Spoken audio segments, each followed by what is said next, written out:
Minister, para a pandemia eigenlijk, die idee acaba mais ou menos com a cifra trabalhando, mirando por dia 20 de februário, opta toch para update semanalmente, pelo menos aqui estou correndo lá para testes, depois de evento na conta de fim de semana. Bom, dia 17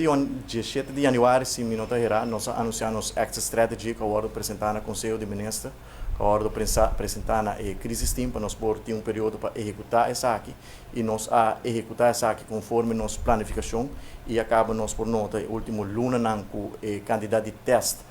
e a quantidade de pessoas que está saindo positivo a reduzir grandemente, nós temos sliding average de 6 casos positivos por dia e nós não sentimos necessidade mais para publicar o resultado não todo dia mais e nós fazemos vez para semana, Corsol também opta pensar aqui, bota mira, todo outro país no mundo já acaba a volver back na normalidade seguindo e passo de Aruba, so me usa Aruba como exemplo, passou Aruba é um dos primeiros países que a anunciar exit strategy, a executar essa aqui, a botar actor outro país no mundo, incluindo na Holanda mesmo, com a seguir essa aqui e volver back na normalidade e o mundo também está enfocado